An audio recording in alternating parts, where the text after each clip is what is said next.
Right then, guys, welcome to the Real Pod. Right, guys, welcome to another episode of the Real Pod. Today's guest, I'm very excited to say, is a 7-time Irish boxing champion, ex-boxer, actor, sparring partner to the one and only Mike Tyson, and he was also titled the toughest white man on the planet by Mike Tyson. My very good friend, Joe Egan. Thank you Welcome very much to the show, Joe. Thank you very much, Naj, for that Thank you introduction. for coming. And great to meet you as well, Naj. Yeah, nice. Thank you. We've been looking forward to this, haven't we? Thank you. Thanks for having the smile on his face. Thank you for having me on the show. Me and Naj are friends a long time. Yeah, he's Your told family to this man, so... No, and I appreciate you coming down, Joe. I know you're very, very busy. Absolute pleasure. I've been very busy now the last few years and enjoying my life, to tell you the truth. I know people say you can be a busy fool, but I'm really enjoying what I'm doing, because when my boxing career finished, I was in a bit of limbo land and I didn't know what to do with myself. And then the acting sort of kicked in. Yes. And I've really been enjoying it, but I do tell people I acted my way through a boxing career, so I'm an experienced actor. Yeah. That's not true. Now, the parts are getting bigger now with experience, but we'll get on to that when we do the interview about what I'm up to. But I'm really enjoying my life. No, that's good. It's good to hear. And I mean, like I said, I know you got a lot on because you're always involved in something. Either you're acting, or if not, you're in your protection. You're still in the security game. Still and you doing my do the bodyguard protection, work. bodyguarding work, and so I always know either you're travelling, you're acting. And my whole working life has been security. Yeah. I left school when I was 14, and I went onto the doors at 15. I left school with 2 swimming certificates, Naj, and 800 metres and 1500 metres. And I knew at that age I wanted to be a fighter. I wanted to box. And I thought, I'm going to make my livelihood through the boxing. But I always had the safety net of security. Yeah. And unfortunately, in the world we live in, you're in the security business, very successful in the security business. The world we live in, it's a necessity, having security. Whether it be an alarm system on your home, an alarm system on your car, a static guard on your door, a bodyguard in your presence. It's a big industry, and it's getting bigger because of the world we live in. And I've always had that safety net of security. I started on the doors, then I was in the military police and the part-time army in Ireland. Then I went working in the airlines. I was Air Marshal Air Security with Delta Airlines, FAA registered, Federal Aviation Authority registered. And then from store detective, static guard, doorman, bodyguard, I've done every type of security. It beats physical work. There's a funny story, isn't there, when you were working one night, if I'm not mistaken, because you started doing the doors at 16, didn't 15. you? 15, sorry. Yeah. And didn't your teachers turn up when you were working the door? It was hilarious. I was working at and you were still in school, technically. No, I'd left school. You left school, but you still... I shouldn't have left school. Yeah. I wasn't old enough to have left school, but I didn't want to go to school. I didn't want to learn Pythagoras' theorem. All I wanted to do was box, and I thought I'm going to make my fortune with my fists, not with my brain. And unfortunately, I didn't. But I've had a good life. But I was on the door one night. I was in a nightclub called Jules Nightclub. Pat Gibbons owned the club, and it was the old Chivagos in Dublin. It was a very well-known club. The headlines of the club was Where Love Stories Begin, Chivagos. And it became Jules Nightclub.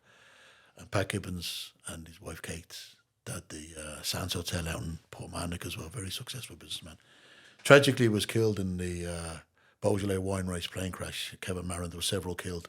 It's prestigious to get the bottles of wine from the first crop of the vineyards in France over to the restaurants in Ireland, and their light aircraft crashed and he died. He was a good, kind, decent man. But I worked the doors for him. I worked the doors with a guy called Declan Foley, Johnny McIntyre and Johnny Nugent. Declan Foley was a hotel manager.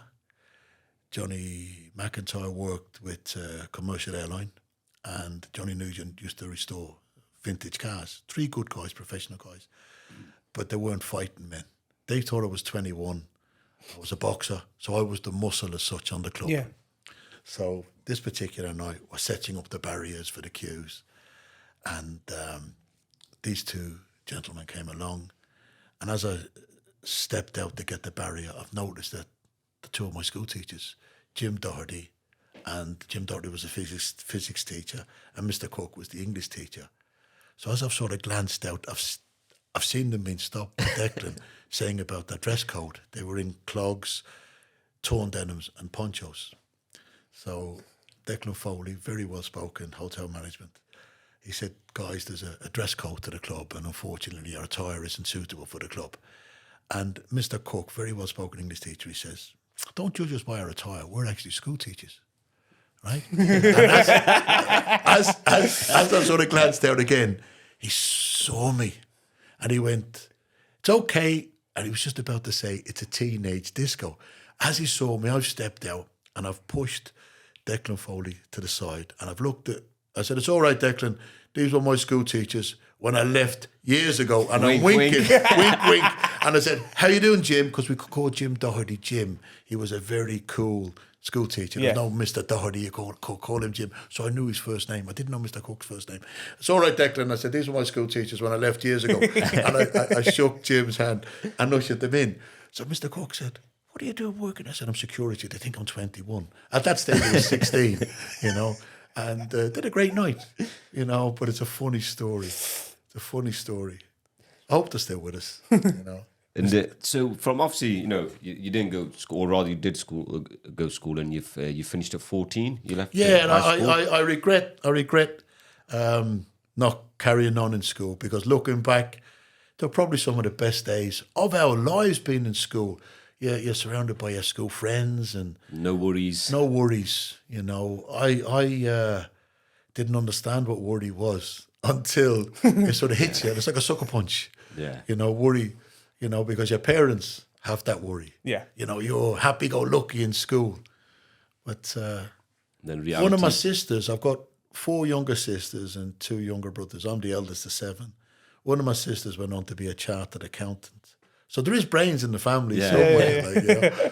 But looking back, I had some good years in school. And didn't one America marry over in America? Yeah, Constance, the eldest girl, she married a New York policeman, Joe Marcatelli. He's retired now.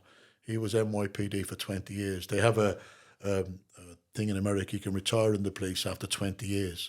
So he retired at the first opportunity. He was a policeman at 20 and he'd be 40 when he retired. At 40 years of age, full pension. But they've Happy retired days. now. They've retired to a place called Apex in North Carolina. The taxes in America are strange. Different states have different taxes. And the taxes in North Carolina are cheaper than the taxes in New York. So they live in a place called Apex. And they live on a beautiful road, Apex Boulevard Road. What a name for a road. And they've got a nice life there, you know. And she's got a swimming pool in her garden. And she doesn't swim, but she just loves the idea. Got a swimming pool there. Yeah, she has a swimming pool. Very and nice. I've been over to visit him. He's a really nice guy. He's a genuine nice guy. And they've got 2 children. They've got Tom and Lucia. And Lucia now is actually in college in California. She's studying, it's like archaeology, what she's studying. She's into that, fossils and stones and stuff. And she's studying in California. And Tom, he's over here in the UK. He's a projects manager with a company, Amy Colas, I think he works for. So Definitely brains in the family. yeah, well, they've done okay. They've done okay. Constance has been a housewife for 20 years with her husband Joe, who, like I said, he retired as a policeman, and they've done okay. You know, they've raised 2 children, and it's not an easy life being a policeman's wife. No. Because, and especially in America with the firearms. Yes. You know, when he retired, he went to a family dinner, and I got told his story. And his brother-in-law, Dennis, who's married to Joe's sister, Gina, Dennis is high up in Homeland Security. He's an ex-chief of police, ex-New York chief of police. Joe's father, Ralph, was a chief of police as well. They have a tradition of police in the family. And Dennis mentioned to Joe, he said, now you're retired, Joe, he said, I can get you out to parts of the world as an armed bodyguard. And my sister looked at Dennis, she said, Dennis, my husband survived 20 years carrying a gun. She said, I had 20 years of sleepless nights. She said, when he went out on duty, she said, I don't want him ever carrying a gun again, doing any type of work. And then I heard that and I thought, it is a hard job. It's a hard job being a police officer. Yeah. 100%, I don't envy the work they do. Especially in America. Anywhere in the world. But I got Joe to do an interview with a guy called Danny Kelly from BBC WM. Biggest audience outside of London for BBC West Midlands. And at the time, there was the riots in the UK. They'd burnt down a shop that had survived 2 world wars in Croydon. Anyway, Danny asked, would there be any possibility that Joe could do an interview? And I asked my sister, who asked her husband. He said, well, I have to get permission of Dennis, who was in the police at the time. He was his chief. So he asked his sister, Gina, because Constance went, she said, my brother asks me for nothing, Joe. She said, will you do it? So he asked Gina. So Gina asked her husband. She said, my brother asked me for nothing. The same sister, right? So Dennis gave permission, because you obviously get permission to be interviewed as a serving police officer. So me and my dad, God rest him, he's not with us any longer, we're listening to the radio, BBC West Midlands, of Danny doing a live link-up to Joe, who was on duty in Manhattan at the time, doing his overtime in Manhattan. We could hear the chaos in Manhattan, the bipping of the car horns, the screaming and the shouting.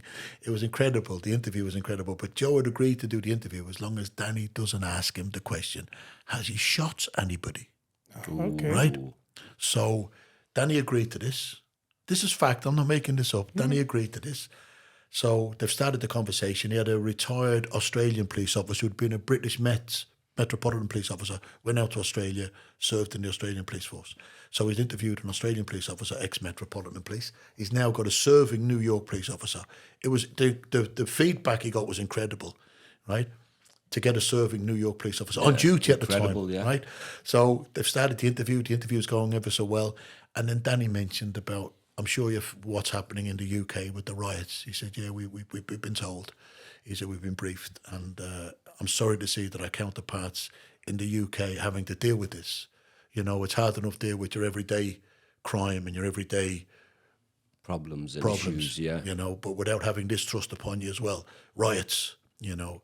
And he said, we have so much admiration for the British police, the fact that they go out with a baton and we go out with a firearm.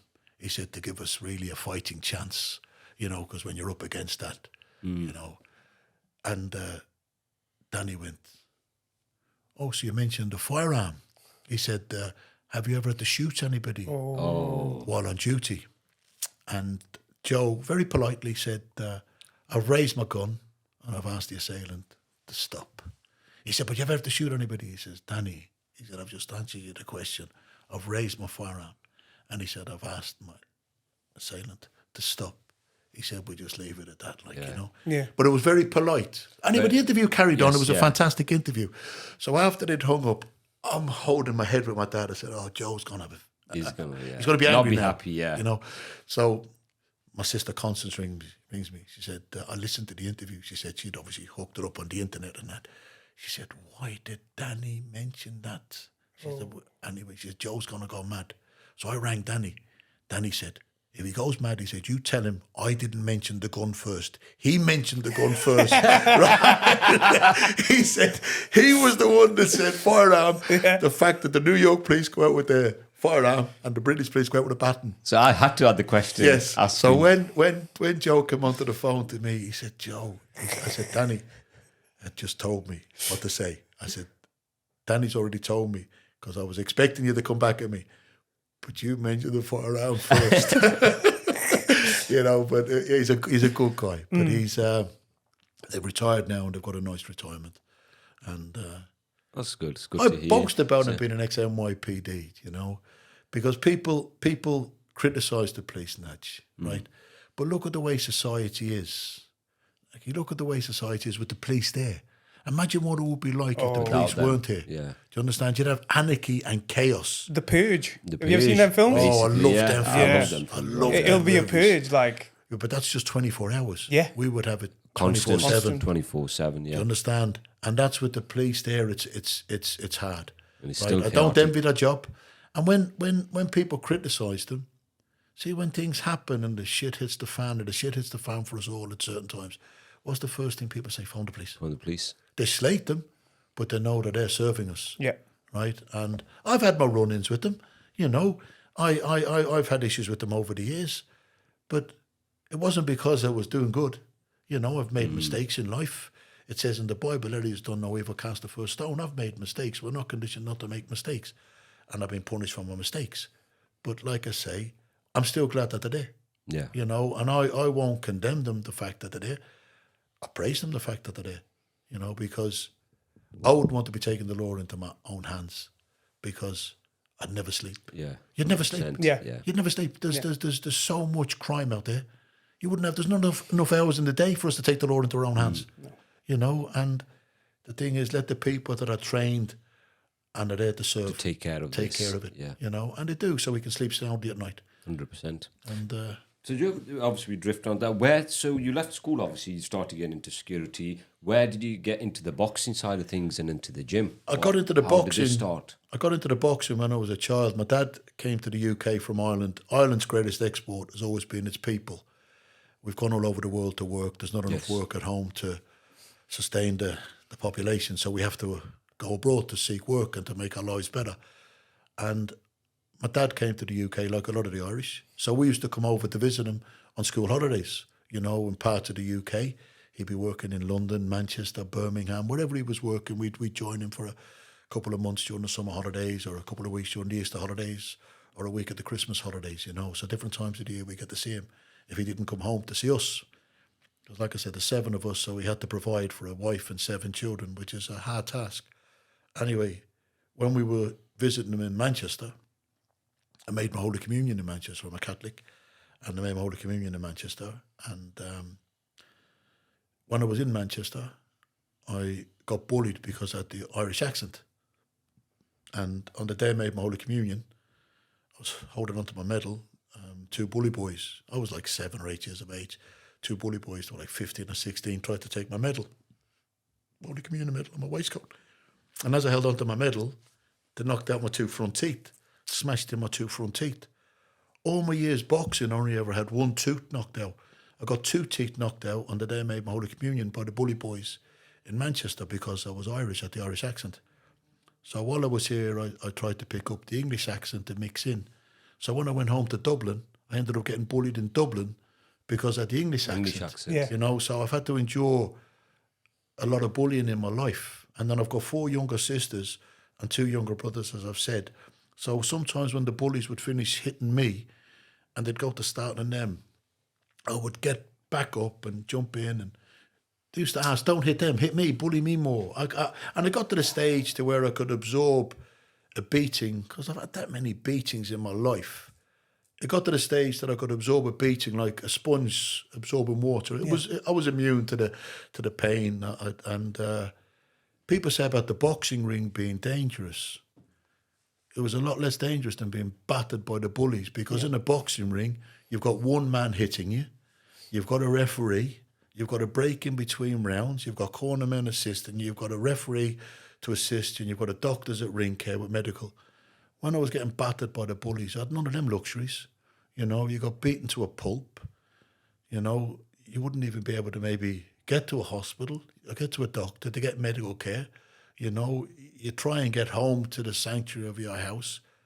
And I don't condone bullying in any shape or form. Nobody likes a bully. And I've had to deal with it as a child, and I've had to deal with it as an adult. And it's not nice. It's not nice. And you see these statistics that they're putting out there.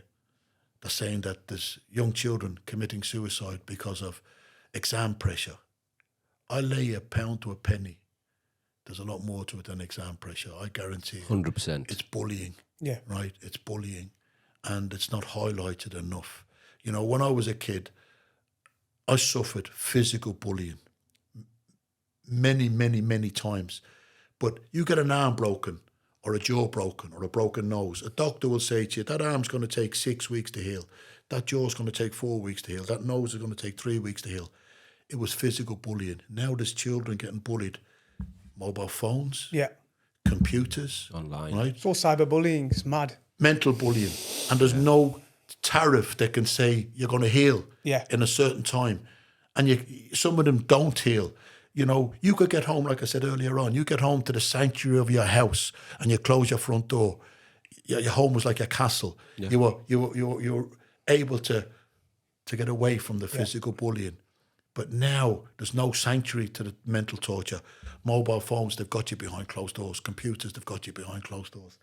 And I feel sorry for the people that are getting bullied mentally. I feel sorry for the people that are getting bullied physically, and I feel sorry for anybody that's getting bullied. Like I said, I've endured it, but this mental bullying is more torturous than the physical bullying. So you took this bullying as a channeling to go into the gym. Well, and my dad start encouraged fighting my dad encouraged me and my brothers to box.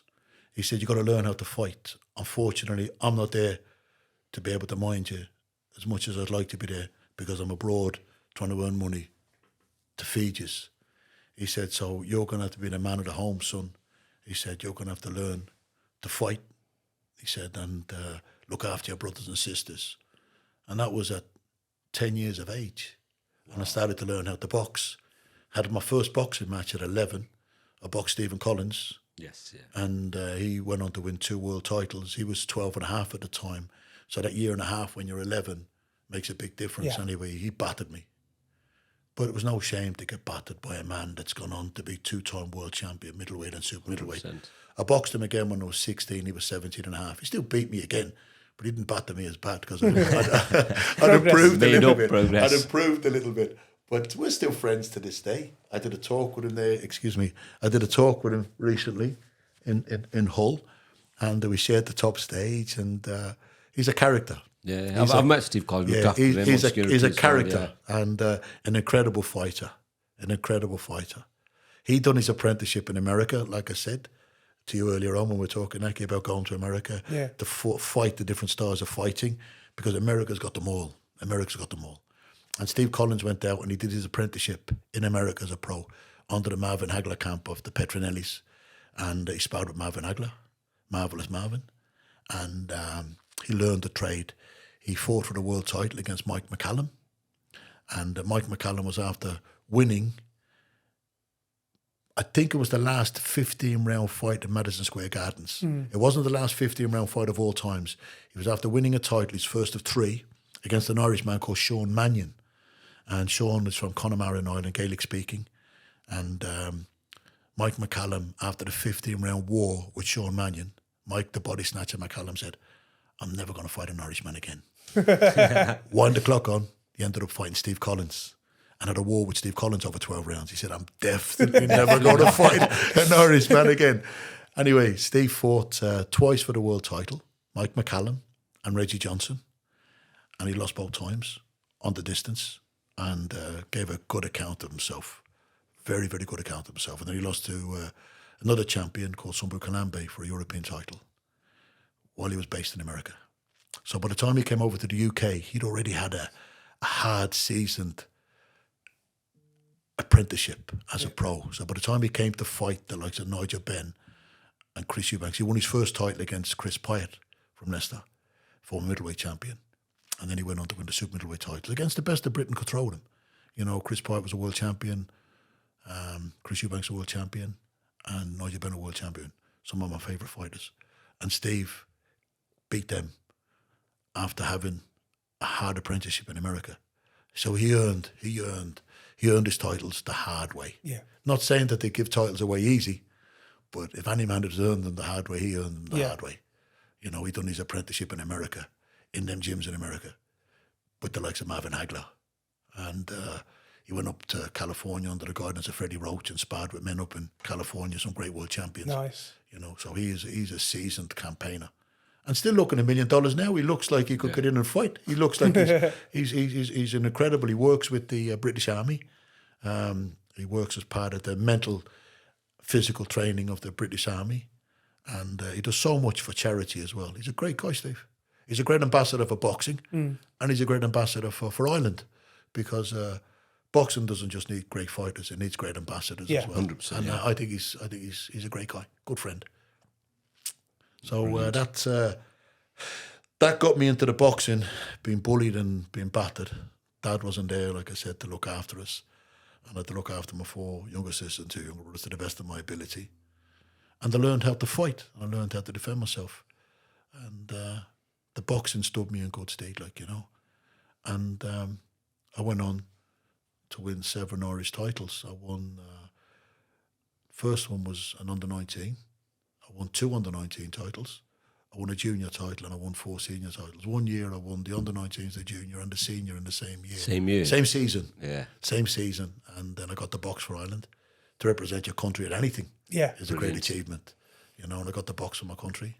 I went on, I won a bronze medal in the Acropolis Games, which was a major achievement. It wasn't that I was any good of a boxer. I was just tough. You know, I don't claim to be any great boxer. I'm far, far from it. I was just tough. But what made me tough was getting battered and beaten by the bullies. I had to grow up tough. Yeah. And because you fought along Steve Collins, was it Lennox Lewis as well? I had a good fight with Lennox. Lennox I was over in America. I went over on the Irish team to America. And this is how I got to meet Tyson as well, Mike Tyson. So is that where they come together? Yeah, I went over to America. I was 17 and I was on the Irish team. And I fought a big Marine sergeant, guy called William Dawson. And he was 28 years of age. He was a Marine sergeant. He was a powerhouse of a man. I was a 17-year-old boy. But I believed I was a man. Yeah. You know, I really thought, I can have him. I can. But we do. We get into the ring. It's the fighting spirit as well, you know. Anyway, but I hadn't got that mature man strength. Anyway, and he gave me a bad beating. He gave me an unmerciful hammering. But I took it because I've been so used to taking beatings, you know. And like I said, in the boxing ring, there's only one man hitting you. Yes. When the bullies was hitting you, there was a gang of them, and they might be hitting you with sticks, they might be hitting you with bars, they might be hitting you with stones, you know. So the boxing ring is a cushioned glove hitting you. You know, all right, there might be a lot of force in that fist in the cushioned glove, but it's a lot less painful. You know. Anyway, after the fight, Floyd Patterson, who was in attendance, his wife was Irish. He took a great interest in the Irish boxing team. Paul Fitzgerald, the featherweight from Arklow, he won, and it impressed him winning. He's still living in America. He lives in a place called Upper Darby in Philadelphia, where they'd done the Live Aid concert, because I visited Paul in Upper Darby and I went to see where they'd done the American section of Live Aid. Yeah. And they'd done the Rocky there. I saw the Liberty Bell, I saw the Rocky statue. And Paul was my friend. There's a great camaraderie in boxing. Best in any sport in the world. The camaraderie in the boxing game is the best in any sport in the world. And Floyd Patterson gave him the opportunity to stay because he won and impressed. And then he gave me the opportunity to stay. Now, I didn't win.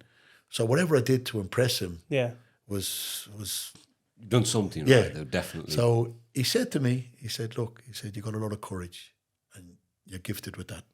He said, because you're born with courage. You can give a man skills, you can't give him courage. Yes. Definitely. And he said, you got a lot of courage. He said, I admire that in a man. I was only a boy at 17.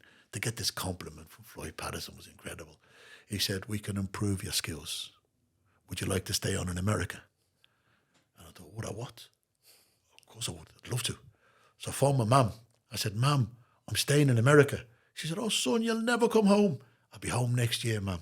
I'm going to give it a year. Right? So Floyd Patterson gave me the opportunity to stay in America, and he took me to Gleason's gym. I was introduced to Al Galvin and Bob Jackson, who had bought the original gym off Customato.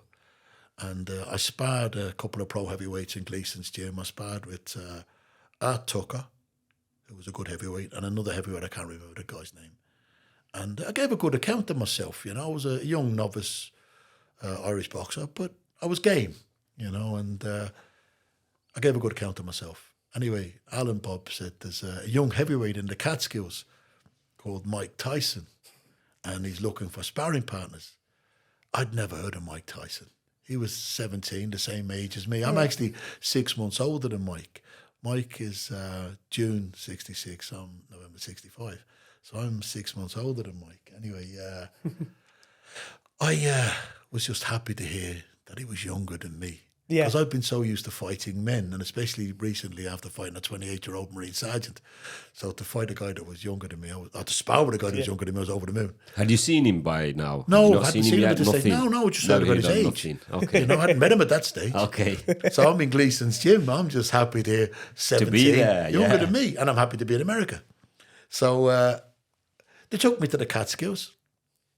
I met Cuss, met Camille Marnie, met Tom and Jay and a few of the other people that were there, and suddenly I met Mike, and he walked towards me. He was smaller than me, and he was younger than me. And when he spoke with a little bit of a lisp. So I thought, I'm going to batter you. At least you're honest. You're honest, yeah, I give you that. But I didn't know that this 17-year-old, a kid the same as myself, was knocking out men. Yeah. I didn't know this, right? And he was so welcoming. He was so polite and embraced me. He was fascinated with the history of Irish boxing, especially with Barry McGuigan at the time, who was world champion or world contender. Yeah. And the relationship that Barry had with Mr. Eastwood, who I went professional with years later, because like a father and son relationship. And Mike had that relationship with Cuss. So he was fascinated. And he said, you got to tell me all about Barry McGuigan. Now, I knew about Barry because he was an Irish champion and went on to be world champion if he wasn't world champion at the time. So I obviously knew enough about Barry to captivate Mike's imagination. And we became good friends instantly, really, through Barry McGuigan. And as the evening went on, I started to feel sorry for Mike. I thought, I'm going to have to batter you tomorrow. Anyway, lo and behold, anyway, the next morning, we're up early, going for a run. Mike jogged alongside me for about a mile and he took off like a gazelle. He was an incredible runner. And I thought, that's it, you tie yourself out. 'Cause I'm going to... Anyway, came back to the house, had a bite to eat and went to bed then for a few hours till it was time to get up to go to the gym and the Catskills, to spar. So me and Mike have got ourselves ready. We've gone down. Suddenly, all these big, powerful men, they weren't living in the house. They were living in an annex, all appeared. So I thought, who are these guys? But I thought, they're obviously the men that are going to box and we're the boys that are going to box. But they were very somber, walking onto the bus. But they knew what was coming. Yeah. They were like men walking to the gallows. They knew what was coming. They knew what was ahead of them. Stupid Paddy here didn't know what was coming, right? I'm happy as Larry. I'm feeling very comfortable and confident. Anyway, got onto the minibus. I'm laughing and joking. These are all sitting there like this somber. Got to the gym. Got changed into our training gear, our tracksuits, and bandaged up, shadow boxed. Cuss went, right, get ready to spar. I looked around, no sign of Mike. I see that we're getting gloved up to spar. These big men are getting gloved up to spar. Then I look into the boxing ring, and Mike is in the boxing ring, stripped to the waist. I hadn't seen him stripped to the waist. Yeah. And I'm looking, and he's pacing the ring like the lion in the cage at the zoo. When you're looking at the lion, he's looking out. And I thought, his physique was incredible. His biceps, his neck, his chest. And I thought, there's no way a 17-year-old boy should look like this. And I just thought, that's not the same boy that I sat next to. Where's Mike Tyson gone? You know, that's not the same boy I met last night. That's not the same boy I ran with this morning. It was a different animal in the ring. Cuss pointed to one of the big, powerful men to get into the ring. Mike knocked him spark out. And I tell everybody, I'm not ashamed to say it, I ruined a good pair of underpants at that split second. I shit myself. I thought, there's no way this 17-year-old boy should have that power. 2 more got in. We dispatched them pretty quick as well. I was number 4. I got in and I'd done 3 minutes with him and I got battered. But I lasted longer than the 3 previous sparring partners. Anyway, a couple more got in. I think I might have took the sting out of his punch. And then I was back in again and I'd done another round with him. I did 2 rounds with him that day and got on a merciful beating that day. But the madness in us, because I believe you've got to have a little bit of madness in you to fight. Yeah. You know, you play football, you play golf, you play tennis, you play basketball. You don't play fighting. Yeah, to go in to tell somebody to punch you. Jiu-jitsu, your sport. We say that in jiu-jitsu a lot. You don't play fighting. No. You know, full contact in any fight sport. And it is a sport. Yeah. Right? Full contact in any fight sport is very painful. Yeah. And anybody that tells you the punches don't hurt. They're lying. Yes. They're lying. Because they all hurt. Some hurt more than others. Yeah. Right? But it's a modern day gladiator. That's what modern day fighters are, modern day gladiators. And the madness in us, because you got to be a bit mad to fight. The madness in me in particular, I thought, I'm going to get the better of you tomorrow. I never did. I stayed on with him for nearly 2 years. I got battered for nearly 2 years. But I learned. And psychologically, I believed because a lot of psychological warfare in the fight game. Yes. Sometimes a person can be beaten before the first punch is thrown. True. Psychologically, I believe that if I could take Mike Tyson's punishment, I could take anybody's punishment. Now we're getting around to the Lennox Lewis question. Right? I'm sorry it's took so long. to no, get it's to all. brilliant. Very intriguing and very So interesting. I'd boxed in the New York Golden Gloves, and I'd got a bronze medal in the Empire Games. I boxed in the New York State Golden Gloves, and I got beat in the New York Golden Gloves by the eventual gold medalist, who went on to be the New York State champion, City and New York City and New York State champion, a guy called Sinclair Babb. And he beat me. He was a very experienced fighter. He beat me, very skilled, and a lot more skilled than me. And he went into the American Championships, and he got knocked out by a man called Camille O'Doom, who Camille O'Doom went on to win the American title. So I lost to the man that got beat by the American US APF, United States Amateur Boxing Federation champion. And Camille O'Doom ended up fighting for America against Canada. And he got knocked out by Lennox Lewis. So then there was the New York State All-Stars, City and State, to fight against the Canadian All-Stars. So the New York champion who'd beaten me cried off because he'd been knocked out by the man that got knocked out by Lennox Lewis. So suddenly they were at a loose end, had nobody to fight the star of the Canadian All-Stars team. So they were struggling to get a New York fighter to fight him because he'd knocked out the American champion, he'd knocked out the New York State champion.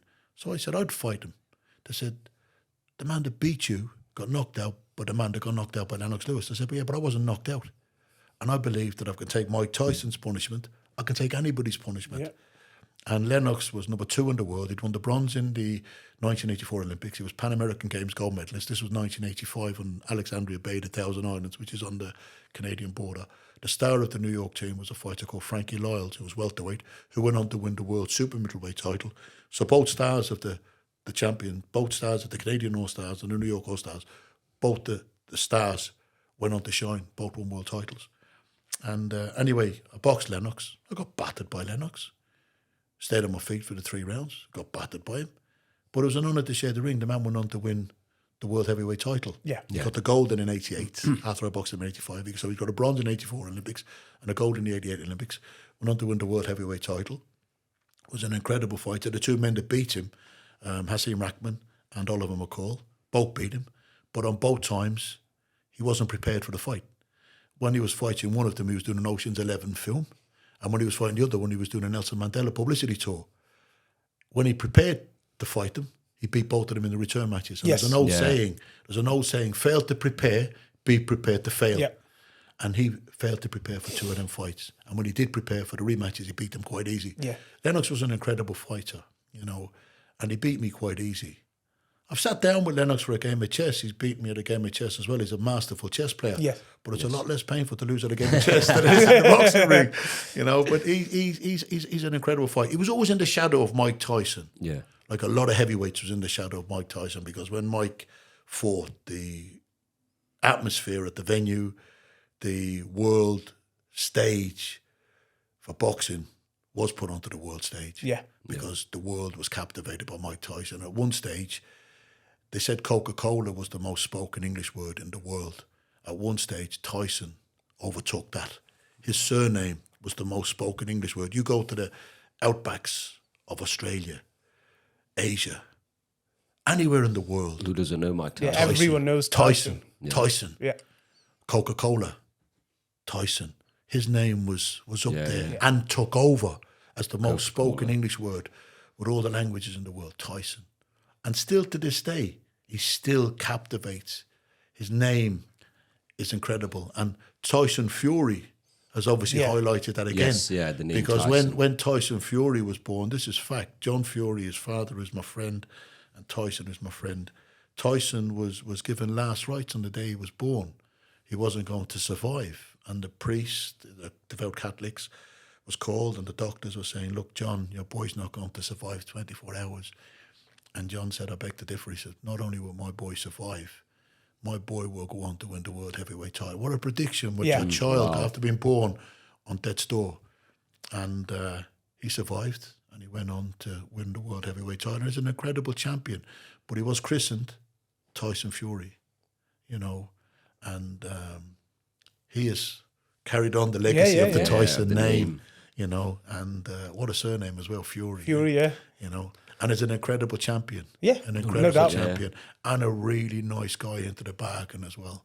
Yeah, same again. We looked after obviously Tyson Fury as Yeah. well before. I think you were down He's on a that one as well. he's a lovely man, and he's a man that's had his own demons to deal with the mental health. Yeah. So not only is he fighting in the ring physically, he's fighting out of the ring mentally, and he's winning his fights. In the ring, and he's a great ambassador. 100%. He's a great ambassador, as I said, for I boxing. mean, that moment when he got up, like that's going to be etched in forever boxing that's history. gonna be there, It's yeah. like Undertaker's like, boom, I'm back. He has got a chin that I can't even explain how he got up from that punch, because that wasn't I don't the think man. many people I can. was That gonna wasn't a say, man- a lot of people can't. They just look and speechless. That wasn't a man that he was fighting that had the odd knockout. Yeah. That man had every fight a knockout, every victory. I think except one. He beat Stavern over 12 rounds for the title. And then in the rematch, then he done Stavern in the first round. Yeah. Stavern was never the same, but main Stavern, when he took the title off Stavern, Stavern was never the same after the beating that Wilder had given him. But I was going to Never say, the even if same. you look at Wilder's face when Tyson sits back up He was dancing, his shoulders And were he- dancing, Yeah, and then he sort of glanced. and he just drops. Because he knew, don't forget, he'd hit a lot of men with that Yeah. right Yeah. hand. So to him, he was done. He's not getting up. Gone. Yeah. And when he fell, I'll tell you about the first time I was ever put down, right? I can tell you my story of getting put down. Nothing compared to Tyson Fury's story and getting put down.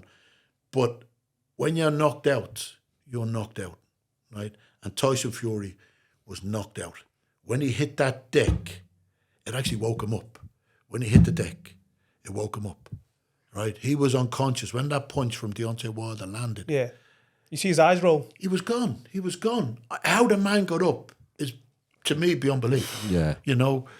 But my dad used to call me for my runs in the morning, and he used to say, "Come on, get up for your run. 5 o'clock in the morning. Oh, Dad, I'm staying. You're comfortable. You're wrapped in your blankets. Drag yourself out of bed."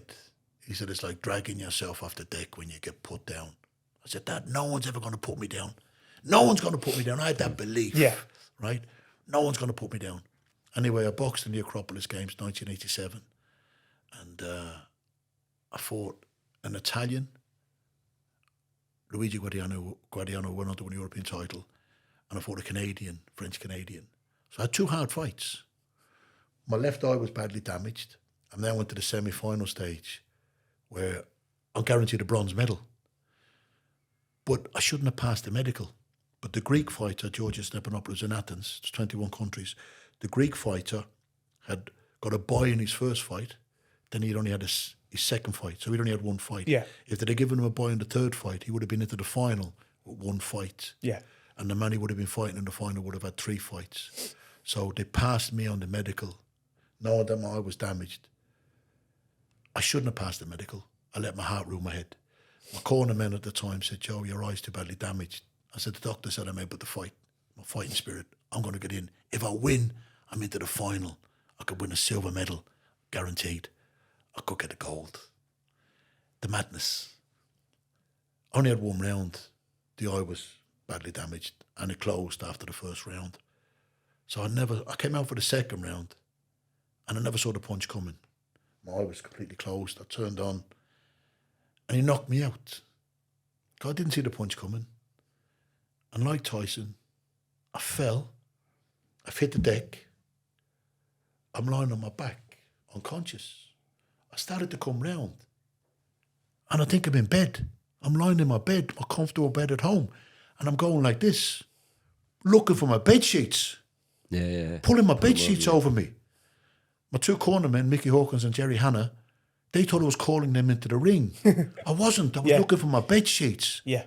So from the time he hit me on the chin, wherever the punch he hit me, I don't even know where he hit me, to the time I fell, to the time I'm lying on my back, to the time I'm lying on my side, with my left eye to the canvas and my right eye open, and I saw the referee go 5. That's at least 15 seconds. I'm asleep. As I looked at the referee go 5, I thought, I'm on the deck here. I didn't even know I was on the deck. I thought I was in bed. Wow. So I've dragged myself to my feet. I was staggering. And my 2 cornermen were in the ring at that stage because they thought I was summoning them into the ring. I was over my bed sheets. So I fell into their arms. Anyway, I got beat, got stopped in the second round. It's classed as a knockout. But I got beat on my feet. So I know what it's like to hit the deck. And I know what it's like to be unconscious. So where Tyson Fury was able to get up from the best punching heavyweight of his era is incredible.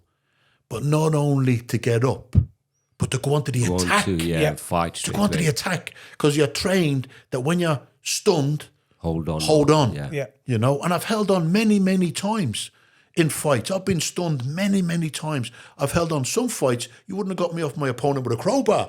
I was holding that time to get my head senses back in, you know. Yeah. But Tyson Fury is an exception to the rule. But I believe his fighting spirit is incredible. Plus his engine for a heavyweight. He moves so good for a His heavyweight. engine, no, but he's graceful for a 6'8". He's got gas. He's got an engine. Yeah. He can run a marathon. Easy. 26 miles. The guy goes for 20 miles runs regular. 6'8", 18 stone man. To run, like, that's what Mike Tyson was the same. You know, you put the mileage in on the road, it's going to help your stamina, right? And I believe that in the later rounds in a fight, I've only done the 6 rounds, but in the 12th round or the 11th round, when you get decked, you should be on empty in your tank, right? But Tyson Fury's not on empty. He's still got a tank full of gas. Yeah. He's an incredible athlete. That's why them runs in 26 mile runs come in. He's an incredible athlete. He's an incredible athlete. And the only man that I say there's probably two. There's probably 2 that I can put up there with him. And I've no hesitation in putting him up there with him. Muhammad Ali and Sugar Ray Leonard. Yeah. Because Ray Leonard could fight into the 10th round and 11th round and look like it's the first round. Yeah. And Muhammad Ali was the same. Yeah. 2. There's probably others as well. There's probably plenty of others, but 2 that I know of. Yes. Because I've met both of them. I was very privileged to be in Muhammad Ali's company on 4 occasions. To me, not just the greatest man to enter a boxing ring, but one of the greatest men to enter the world. Yeah. GO80, greatest of all time. Yeah. And Sugar Ray Leonard, another one of the all-time greats. And Sugar Ray Leonard, I met at the Tyson camp and had him on the phone to my mother. And I said, one day, Sugar, you'll visit my mum in Ireland. And he did. He visited my mother in Ireland. Sugar Ray Leonard visited my mum in Dublin. And Mike Tyson visited my mum in Dublin as well. A lot of champions visit my mother in Dublin. She's not with us anymore now, God rest her. But he has an engine.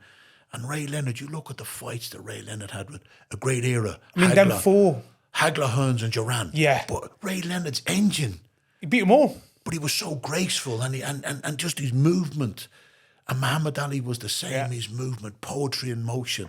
And I think Tyson Fury is one of them men because you have different styles of fighting. Orthodox leads with your left, southpaw you lead with your right. Fury, Muhammad Ali and Ray Leonard, they were ambidextrous. They could do both hands. And they were so graceful in doing it. It didn't look like it was hard work to them. They were just so naturally gifted. But there's no point in having a gift if you don't train. Yes. You know? Because there's a lot of people take for granted that gift, their ability, but they don't want to put the gym work in. They don't want to put the road work in. You know, Muhammad Ali, Sugar Ray Leonard and Tyson Fury, they put the gym work in. They put the road work in. It's talent and hard work in it. Yeah. And I think that's that. And the mindset. Yes. Mindset, mental, the mindset, disciplined. the mental mindset. You look at when Muhammad Ali got in with George Foreman, one of the greatest punchers of all time. Yeah. Ernie Shavers, the greatest puncher of all time. He didn't let their punch power bother him. Affect him. Yo, he didn't. I mean, Foreman's got a film coming out in April as well, hasn't he? Has he? I don't Yeah, know. yeah, yeah. I didn't know that. Yeah. Like a proper kind of... Biography on him, into similar to but it's- Ali. Yeah, but it's like actors. So it's One of the greatest fighters of all time. And there's a video, if you get a chance to ever see the video, it's called Champions Forever. There's Muhammad Ali, George Foreman, Joe Frazier, Ken Norton, and Larry Holmes, 5 of the greatest heavyweights of all time. And they're all talking about their experiences fighting each other and their experience of being a fighter. And George Foreman said, when he fought Ken Norton, he said, I'm standing in the ring. I'm looking across the ring at Ken Norton. He said, Ken was the finest looking man I've ever seen in my life. His body was chiseled. He said, we walked to the center of the ring. He said, I eyeballed Ken. Ken eyeballed me. He said, I was so glad that Ken didn't look down because my knees were shaking. And I thought, fair play to you, George. One of the greatest heavyweights of all time, saying he was scared. All fighters feel fear. Yeah. 100%. All fighters feel fear. And I put fear down. There's 2 spellings of the word fear. The coward spells it, forget everything and run. The fighter spells it, face everything and rise. Yeah. Yeah. And that's what we are, we're fighters. And boxing, to me, it's just a form of fighting. There's other forms of fighting, but I admire them all. And to me, that walk to the ring, if you can walk to the ring or walk to the cage to fight, nothing in life will faze you. Yeah. And I understand what fear is all about because I've experienced fear on many, many times in my life. I remember my first professional fight, and I was in the dressing room at the weigh-in in Eastwood's gym, Mr. Eastwood's gym. And the weigh-in was being held in the gym. And I'm looking around, and there's 5 or 6 big guys, muscles and hairy chest and tattoos. I'm thinking, I hope I'm not fighting him. Hope I'm not fighting him. So anyway, I stepped onto the scales, made my weight, went into the dressing room to see the doctor. My heart was racing. Yeah. This is only the weigh-in. My fight wasn't until the next day, and I'm scared. And the doctor looked at me and goes, "You scared, Joe?" Stevie Wonder could see I was scared. I went, "Yes, doctor, I am scared." He said, "Well, I've just examined your opponent, and he's twice as scared." And I thought, happy days, you know. But when the bell goes, when you climb into the ring and you touch gloves and the bell goes to fight, the fear leaves you. Yeah. You know, when the first punch is done. I'm not telling you anything you don't already know, you know. But the build-up. It gets you going. I mean, I said to him, the biggest thing in fighting sports is looks are deceiving. Oh, yeah. Don't look at someone and think he's going to beat me up. Because the person who you think you'll beat up, like for example, going back to your Mike Tyson thing again, it's like that'll be the person who's going to give you the biggest trouble. And I said to him, don't look at someone and think, oh, he's going to do this to me. Just touch gloves and fight. Or slap hands, touch knuckles and fight. Don't think too much. But if you prepare and you prepare properly, you know, train hard, it should make the fight a lot easier. Yes. I'm not saying it's going to be easy. No. Because there's no fight easy. No. You know, even if you were to win in the first round with the first punch, it doesn't mean it's been an easy fight because the preparation for that first punch of the first round has been hard to get you there. Yes. You know, so there's nothing easy about getting into fight. It's all about discipline and dedication. And then the victory if you win, or the loss if you lose, as long as you perform well and learn from it. Yes. You know, you take away, like I learned in my losses to Steve Collins. I learned in my losses to Lennox Lewis. You know, you take something away. Sometimes the harsh lessons, because they're painful lessons, but they're still lessons. Yes. You know, and if the person that you lose to goes on to achieve greatness, it's an honour to have shared the ring with them or the cage with them, depending on what form of fighting you're doing. You know, I admire all fighters, especially now with the different forms of fighting, getting the publicity that it's getting. I told you the story earlier on about the cage fight.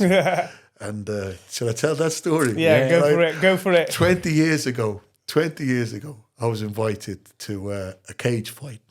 And I'd never been to a cage fight before. I think it was the early days of cage fighting. And I've never cringed at a boxing match with a knockout. Never cringed at a boxing match. Oh, yes, the knockout, it's over.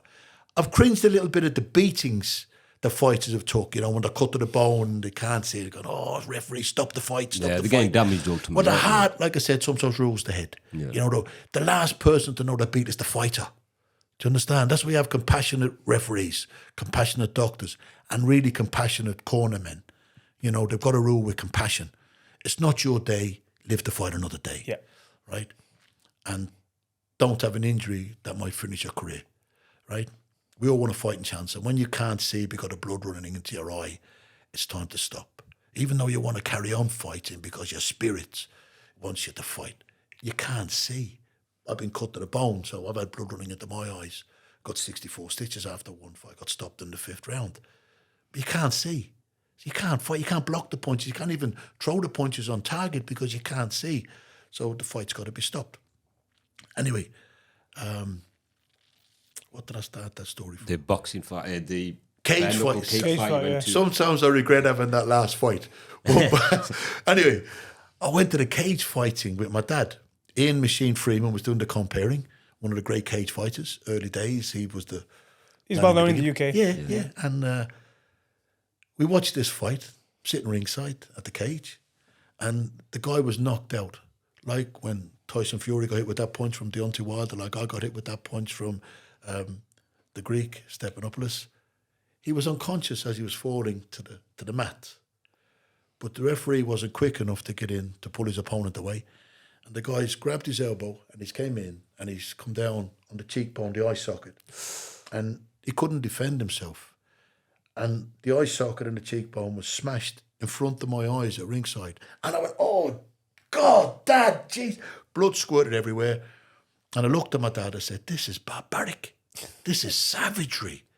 I said, I can't see the sport taking off. Yeah. 20 years later, it's the biggest sport in the world. Yeah. Was I wrong? But they have honed it down. Yes. You know, they've honed it down. I think of the original UFC, you were allowed headbutt, you were allowed elbow. And it was a barbaric street fight with 2 trained men or 2 trained women. So they've now stopped it. When Randy Couture joined UFC 14, they were still headbutting at the time. Yeah. And I think that the headbutt in particular. Strong weapon. I've been split with headbutts. When you're in them clinches and they allow headbutts. Yeah, like, I've been split with headbutts in boxing. Illegal headbutts. Yeah. Clashes of heads. Maybe not deliberate, but clashes of heads. Open. But when you're allowed to throw a full force headbutt, you know, or a full force elbow. The nut and the elbow are 2 of the hardest bones in the body. Yeah. You know, you're going to split somebody in half. Yeah. So they've honed it down. Listen, it's like the Grand National horse race. Years ago when they started the Grand National, they were taking bets on how many horses survived the race, how many horses finished the race. Because them fences, They used to get they were so knocked down, high. And it was a task and a half. So now they've reduced the height of the fences to give the horses a better chance, to not make it so barbaric. You know, no one wants to see a horse being put down. No one wants to see a fighter die. No. You know, so they have to hone it to make it safer. There's a threshold for everything, ain't there? Yes. And we don't want fatalities in any sport. You know, you want to keep all the sports, motor racing, rugby, horse racing, boxing. Still want them to be safe though, and Want everybody them goes to be home safe, safely. Yeah. You know, you want them to be able to go home at the end of their shift because it's a job, you Ultimately. know. And whether it's a 9-to-5 job or a 3-month training camp and a fight job, it's still a job. So when you finish your fight, that's the end of your shift. You want to be able to go home, put your head on the pillow. Sometimes your head might be swollen, you know, but you want to be able to go home at the end of your shift and not suffer any fatality or not suffer any life-threatening injury and have a good quality of life for the duration of your life, because we're not here for a long time. Life, every day is a gift. It's a blessing. That's why it's called the present. Every day is a gift. Tomorrow's not promised to anybody. Today is a gift, and it's called the present because that's why it is a gift. And you don't want that life to be took too soon. So they have to make these sports safer. And they have. These governing bodies are starting to make them safe, but they're still entertaining. Yes. You know, the Grand National is still an entertaining horse race. Yeah. A 12-round boxing match is still an entertaining boxing match. Yeah. A 5-round cage fight or a 7-round bare-knuckle fight, still entertaining, just safer. And is this, I mean, I know we talk about people getting hit and knocked down, kind of fits in my question. You know, you've got labelled by Mike Tyson, you know, the toughest white man on the I'll planet. tell you how that title came about. Is that with the sparring from... We sparred this sparred? particular day, Nige, and there was 4 white sparring partners, which was unusual because normally... Because he's never knocked you down, is he? Is that right? No, he never put me down. Yeah. battered me and made me cry many, many times. But not on your, you've never gone on Never your back. put me to the canvas. No, I held on. He knocked Rule me out number many one. times, but I held on. I held on. But held on for dear life. But the thing is, this particular day there was 4 white sparring partners, which was unusual because normally there'd be some black guys. But this particular day there was 4 white sparring partners, and he knocked 3 of them out. I was number 4. I got battered from pillar to post, but he never put me down. At the end of the spar, Mike Tyson said, "Joe Egan is the toughest white man on the planet." Far, far, far from it. I was the toughest white man in the gym that day. Yeah. But that's What a- always stuck with you, though. What a hasn't it? compliment from a Yeah, man of like course. Mike Tyson. Because please believe me, if you're going to get battered, you might as well get battered by the best. By the best. I got battered by the best of my era. Mike Tyson battered me and Lennox Lewis battered me. But it was an honour to share the ring with them because they achieved what I dreamed of achieving. Every fighter that climbs into the ring dreams about becoming a champion of the world. I wasn't good enough to become a champion of the world. To win 7 Irish titles was a major achievement for me. I excelled in winning 7. I'd never thought I'd even win 1, but I won 7. And to get a bronze medal in an international tournament was an exceptional achievement. But to share the ring with the greatest heavyweights of my era and to stay on my feet with the greatest heavyweights of my era was an exceptional But you and Mike achievement. weren't just training partners or sparring partners. You're quite close, aren't you? Oh, we you and became Mike. great You're very good friends. because when you did your... He visited Ireland, visited Yes, my you mother visit 4 your mother, times. and He used to then- speak to my mum on the phone regular. "Oh, Mrs. Egan," he said, "it's great to speak to you." And she, "Oh, Mike, thank you so much for looking after my boy." He was battering me week in, week out. But he only done it He was in the humble about boxing it. He's ring. humble about Yeah. it. In the boxing ring. Yeah. He didn't. It's a different world, ain't it? Yes. A lot of people don't understand I that. saw him knocking men out. Better men than me. Better fighting men than me. But they threw caution to the wind. They'd go at Mike. Yeah, yeah. I wasn't good enough to go with him. I used my defensive skills and held on, and I wasn't too brave. Some of these guys were too brave. Yeah. And they went to them and they suffered the consequences. Like when he boxed for the title against Burbick. Trevor Burbick, yeah. Trevor Burbick was pushing him. "Go on, hit me. You're a boy. You're 20 years of age." Pushing him. "Go on, hit me." To his demise, he got knocked out. Left hook, yeah. You know, he got knocked out. If Trevor Burbick had got in and used his boxing ability and his boxing brain, because he'd been around a long time, Burbick, he might have lasted longer than he lasted. Yeah. But because he thought this 20-year-old upstart isn't going to... Arrogance wanted it, and he Yes. thought better of and he himself. took caution to the wind. Yeah. And he suffered as a result of it. He got knocked out. I'm not saying he wouldn't have got knocked out, but he might have gone a little bit further. bit further, yeah. You know? Anyway, sometimes they're too brave for their own good, right? And I wasn't too brave for my own good. I knew my limitations. My chin isn't granite. I'd like to think it is, you know, but to Mike Tyson's punching power, Mike Tyson could decapitate you with a punch if he connected properly. Yeah. You know, he could extend your neck anyway with an uppercut.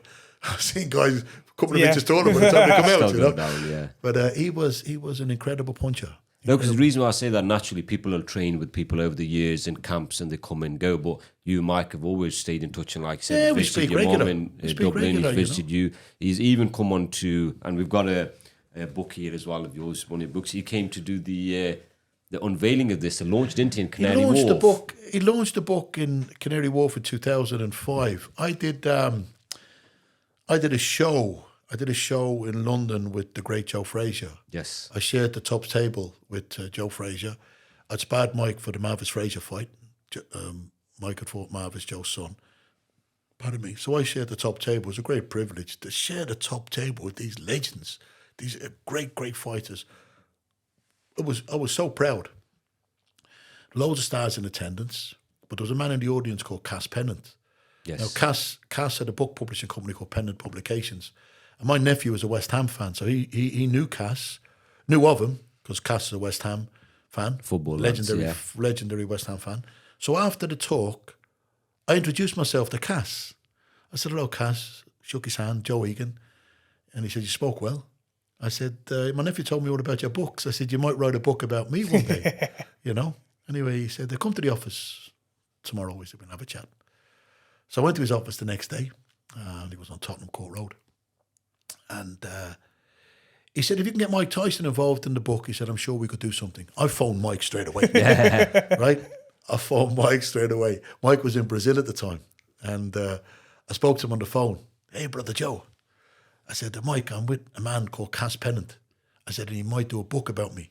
I said, if you can get involved. And I put him onto the phone to Cass. And he said, anything for my brother Joe. Anything at all. Brilliant. And Cass Pennant went, deal done. Right, Wow. just on that phone call conversation. That's all it takes, phone call. Deal done. Anyway, Cass got a man involved called Ranald Graham. Ranald is the godfather to Matthew Vaughan, the movie director. Ranald is tragically not with us any longer. And he died of motor neuron disease, Ranald did. But Matthew Vaughan is married to Claudia Schiffer, the model. Yes, yeah. And Matthew was Guy Ritchie's original business partner in Snatch and Lock, Stock. He's since gone out to do Kick-Ass and all these great movies on his own. And Guy has gone out on his own as well and done exceptionally well as well. But Ranald wrote the book. Now, he was involved in writing movie scripts. Like I said, he was involved in the scripts of Lock, Stock and Snatch. And he'd done an exceptional story with my book because he had to listen to months and months and months of me talking.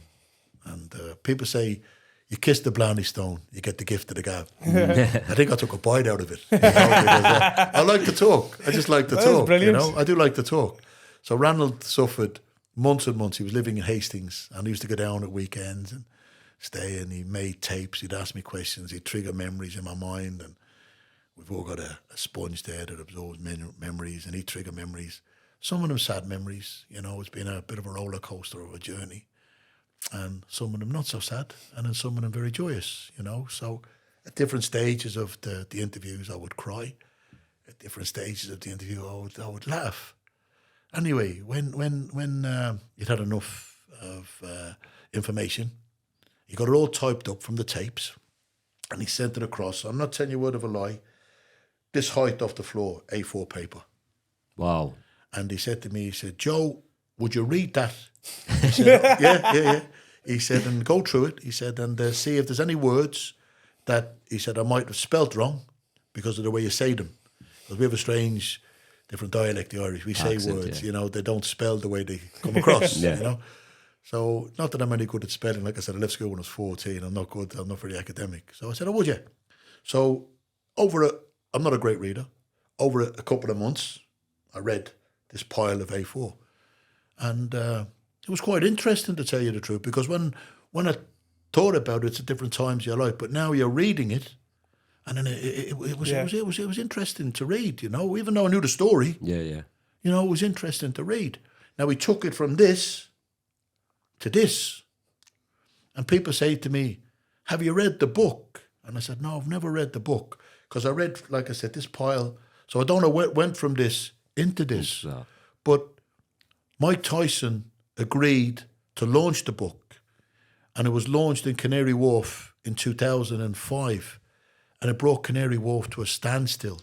Thousands and thousands and thousands of people who queued overnight.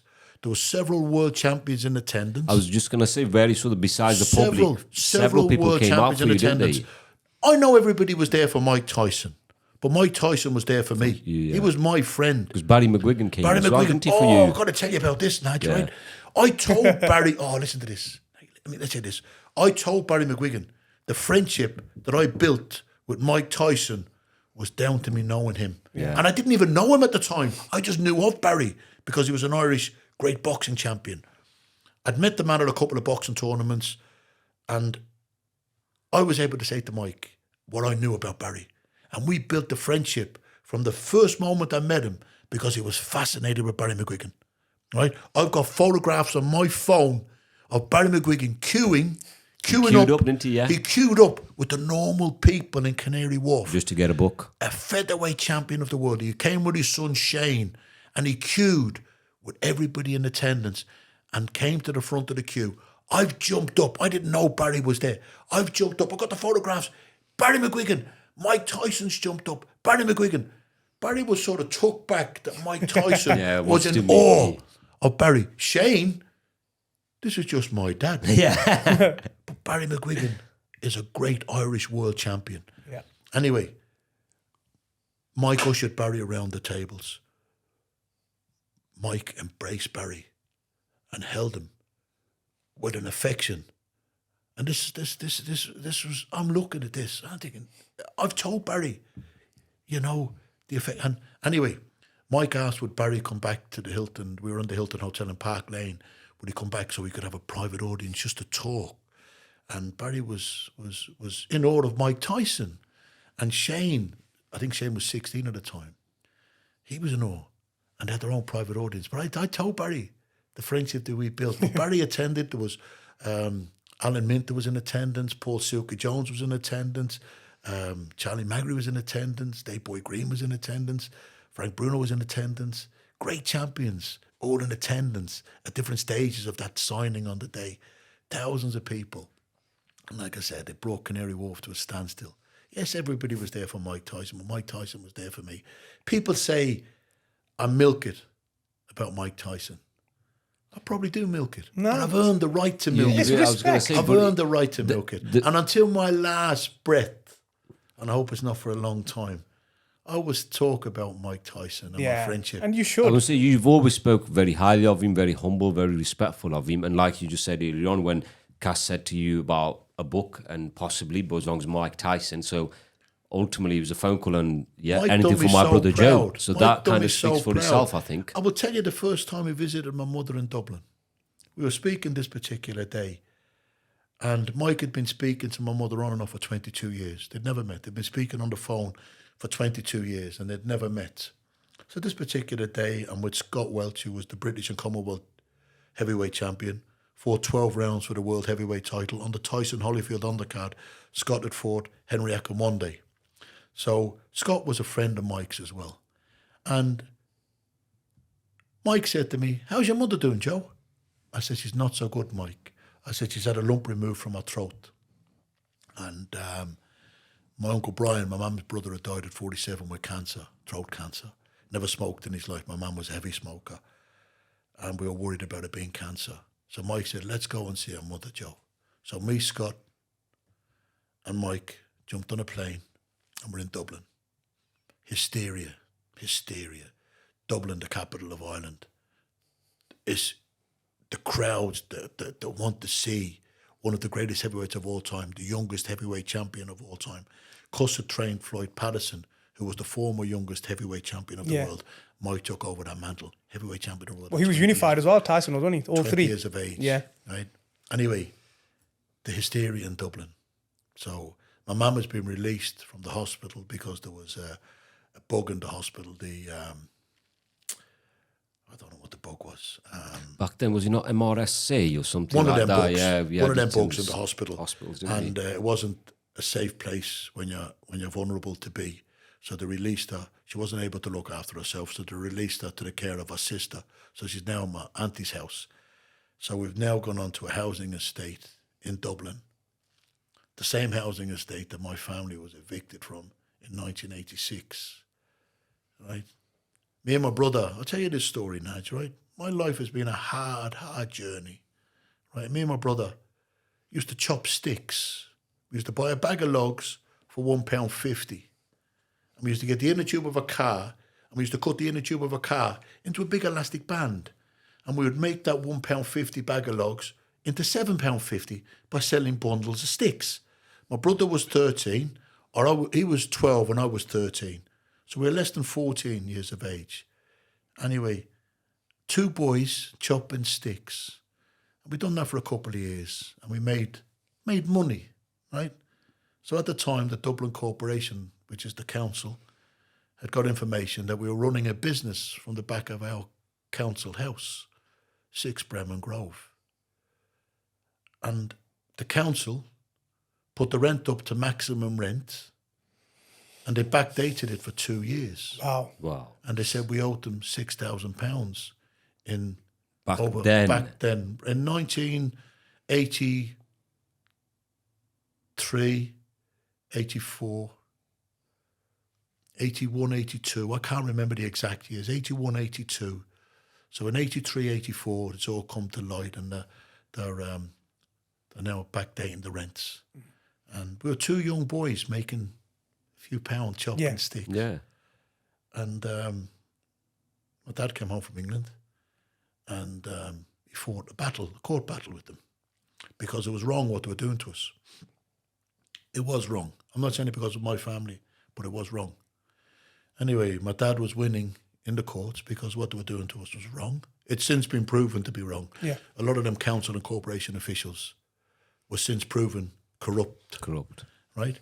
And they evicted my family. I was away boxing. I was away boxing in Denmark. I was away boxing in Denmark on a boxing team. And I won my fight. I boxed twice. I fought Brian Nielsen. He went on to fight Mike Tyson. I fought him in Esbjerg and Copenhagen. And I won one and lost one. But I remember phoning home and I couldn't get an answer on my phone, on my home phone. So I rang my nana. And my nana answered the phone. And I said, Nana, I can't get an answer at my home. Your mum's all right. Your mum's all right. She's going to survive. I said, what do you mean my mum's all right? He said, your mum's tried to kill herself. I said, my mum wouldn't do that. My mum's the happiest woman on the planet. Anyway, when I landed in Dublin, it'd been all over the newspapers about the Rings End eviction. And everybody knew. And I got dropped in the minibus at the bottom of my road. And the road has since been called Sean Moore Road because the TD, which is the counterpart of an MP over here, Sean Moore was our local TD, and he fought the corner for my family against the council, against this eviction. And they've since named that road the Sean Moore Road. Brilliant. It's on the map, Sean Moore Road. 6 Bremen Grove, which faces onto that Sean Moore Road. He was a great man. But his fight wasn't good enough. At the time, they were winning, but the council and the corporation, or the corporation, which is the counterpart, like to the council here, they could see other families monitoring what was going on because there was a lot of corruption at the time. And if they'd let my dad win, other families would have Start speaking he up would and have said standing Sets a up. precedent, Yeah. yeah. He would have Yes. said president. So what they done was they sent an eviction notice, but they sent it to the wrong address. But lucky enough, the postman knew Egan, that isn't their address, and he delivered the letter to my dad. So my dad was able to mobilise, prepared for an eviction, and they fought the bailiffs out for 4 days. This is fact. I'm not making this up. I wasn't there. I was in Denmark. They fought the bailiffs out. Some of my dad's friends, some of my mum's friends, some of my family friends were in the house. And anyway, it got too much. They turned off the water. They turned off the electricity. 6 young children in the house. Disgusting. With men fighting 4 days against bailiffs. We're not talking that long ago. There's been a lot of evictions in Ireland. We're not talking that long ago, right? Against a council, a corporation who's meant to be there to serve the public. To support you. This was a good family, right? This was a good family. Anyway, during the 4-day siege, and it was a siege, it was too much for my mum. And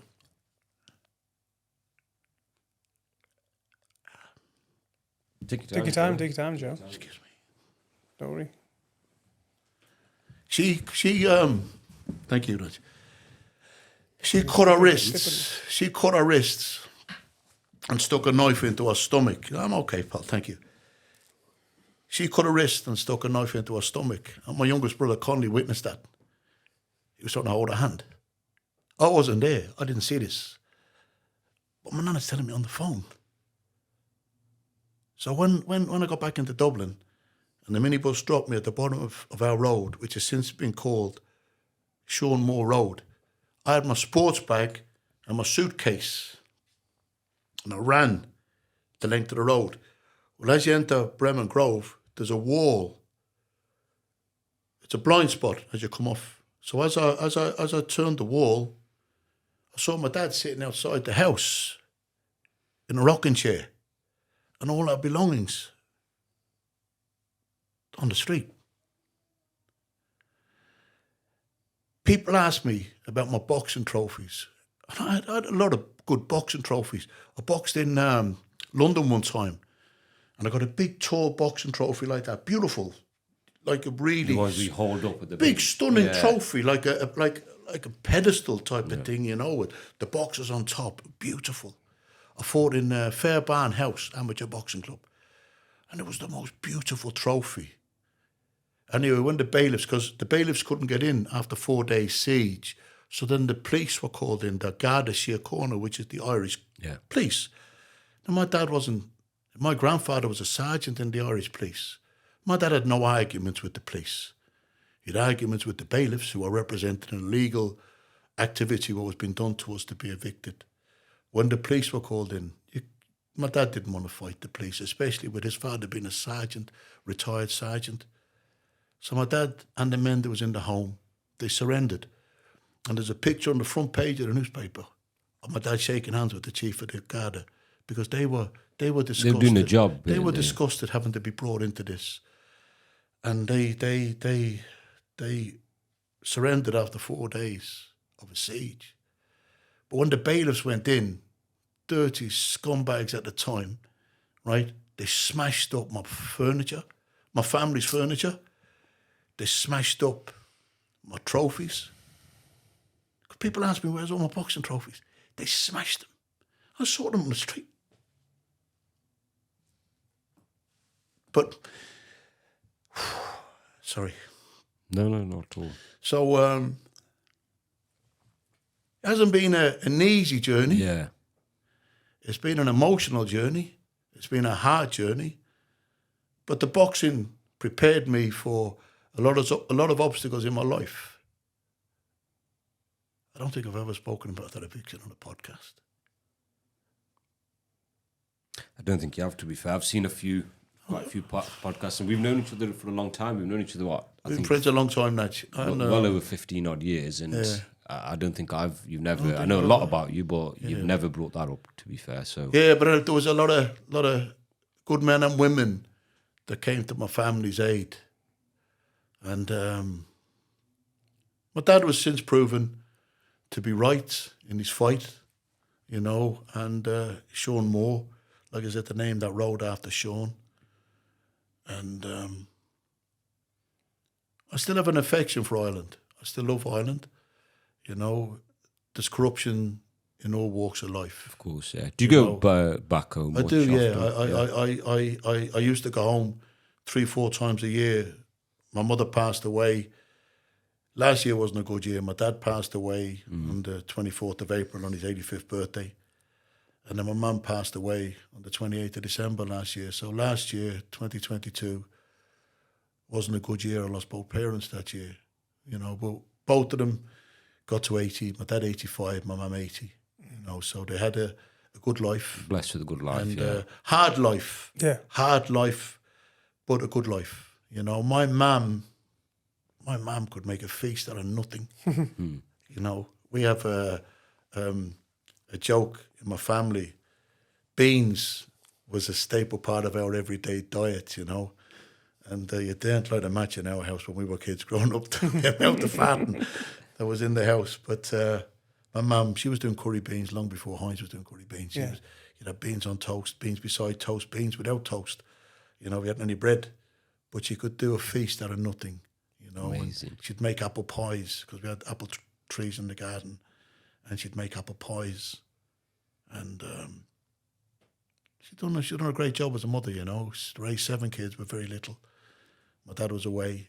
Like I said, 10 months of the year he might be away. But same again. I was going to say they'd be very, very proud of you, Joe, though, because you've done a great deal. You've met a lot of people, in your walk of life. You've had your struggles as well, of course. But how many people can say that? Yeah, for example, Mike Tyson. Yeah, I've trained with him. I've fought some of the best. Steve Collins, Lennox Lewis. You're known definitely in England. You're known everywhere on the British filming scene. Obviously, I've been to places and things with you. What you've done when you've been filming yourself. The best win of my career, 1988, I beat Bruce Seldon. He went on to win the world heavyweight title. After being beaten in Atlantic City before, and now I'm in Atlantic City again. I beat the Atlantic City Express. But I was with Mike Tyson one day, and it was after the Seldon fight, a few months after the Seldon fight. I was in America with Mike, and we're walking. We were in Atlantic City. Pardon me. We're in Atlantic City, and bumped into some Irish friends. And Mike always done me very proud. I was after having the best win of my career in Atlantic City. After the fight, I went down to Philadelphia to visit Paul Fitzgerald, who'd settled in Philadelphia. I was telling you about earlier on. So I went to visit him in Upper Derby, and then I went back up to see Mike. And I was on a high, you know. I was on a high. I was after beating a great fighter, American champion, who went on to win the world heavyweight title. Tyson took the title off him as a pro.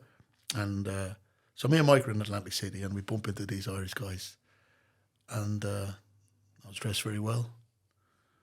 I was in good shape. Yeah. And it was great to see the lads, you know. And one of them said a comment. He said, Joe, he said, I remember when you had nothing. And I looked at him and I said, you don't remember it as well as I remember it. Mike Tyson went, that's cold, Joe. No, I was going to say that. I said, it's true though. You know, I had humble beginnings, you know, and most fighters have humble beginnings. You know, people say they drag themselves out of the gutter fighters. I don't like using that talk. We don't come from the gutter. We just come from humble beginnings. Yes. And then you fight and you strive and you struggle to try and make a better life for yourself, for a family, if you have a family. And that's what we do. And I think 3 of the most successful sports in the world with the most humblest of beginning, soccer, basketball, and boxing. Some of the football stars, they're kicking cans around on the street. Some of the basketball stars bouncing tennis balls on the street. You know, the Michael Jordans, the David Beckhams. But you went on, you obviously, so you've trained with the Tyson, you've got your book launch, and then you even, in the English side, in the British, you know, film scene, as well as Hollywood and even Bollywood.